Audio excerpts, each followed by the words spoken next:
Mesdames, Mesdemoiselles et Messieurs, bonjour. On se retrouve ce matin pour une nouvelle édition de la revue des titres sur First Afrique TV. Merci de nous rester fidèles.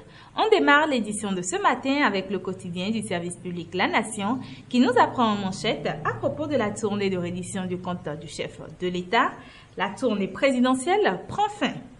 Puis un rapport au financement des partis politiques pour le compte de l'année 2020, l'UP, le BR et les FCBE reçoivent leur solde. Journée porte ouverte par rapport aux énergies renouvelables, à la découverte des innovations technologiques. Puis dans la commune de Sinandé, menace sur les réserves de crocodiles sacrés. Le nouvel observateur nous parle du parrainage et s'interroge. Va-t-on vers le back-out sur l'utilisation des fiches de parrainage? Puis naissance du FRD, le peuple béninois souffre du recul démocratique et s'organise pour la restauration de la démocratie et de l'état de droit, nous apprend le quotidien Le Nouvel Observateur. Pour la reddition de comptes du chef de l'État aux populations, le Nouvel Observateur s'interroge sur la nécessité des photos et affiches de Patrice Talon. Puis le quotidien Nord-Sud nous apprend en bandeau, contre les sachets non dégradables, le gouvernement prend de nouvelles dispositions. Puis en manchette, il est question du succès du Bénin sur le marché financier. 1 milliard d'euros pour financer le développement. Monde cette info nous parle en manchette du parrainage et de la présidentielle de 2021. Le parrainage n'est pas un frein pour l'opposition, dit Nestor avant Normandie. Révolution de l'état civil au Bénin, ce qu'il faut retenir de la carte biométrique. Puis en bas de page, Monde cette info nous parle de l'émission d'1 milliard d'euros en 2 tranches de maturité, 11 et 31 ans.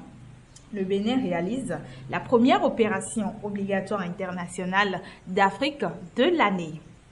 Le Béninois libéré nous parle quant à lui du prétendu retrait de Rachidi Gbadamassi de la scène politique. Les jaloux s'agitent à Parakou. Puis, en rapport à la tournée nationale du chef de l'État, Soava Akpomisrete et Semepoji, Talon dévoile la renaissance.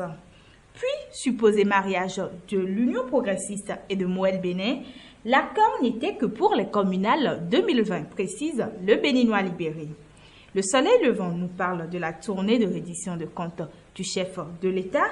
Talon a vécu des moments exceptionnels à Soava. En point à présent, le Bénin décroche 656 milliards de francs CFA sur le marché international. Puis en bas de page, infrastructure routière sous Talon, la construction d'un échangeur au Carrefour Verdocor se précise. Les pharaons nous apprend quant à eux à propos de la présidentielle de 2021, incapables de présenter un projet de société.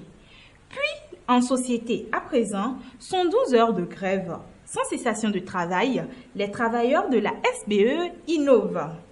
En rapport toujours à la présidentielle de 2021, les pharaons nous parlent du bal des vrais faux candidats à la FCBE.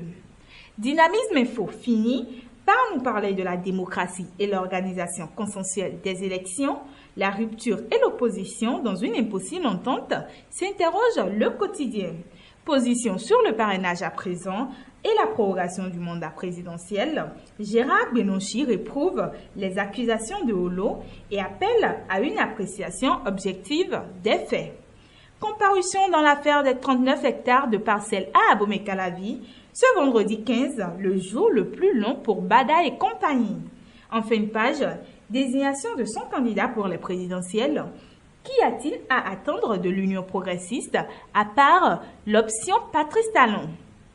Merci de nous avoir suivis. On se retrouve la semaine prochaine pour de nouvelles éditions. En attendant, n'oubliez pas de vous abonner et d'activer la cloche de notification pour être mis au courant de toutes nos publications. Merci, agréable journée et bon week-end par anticipation.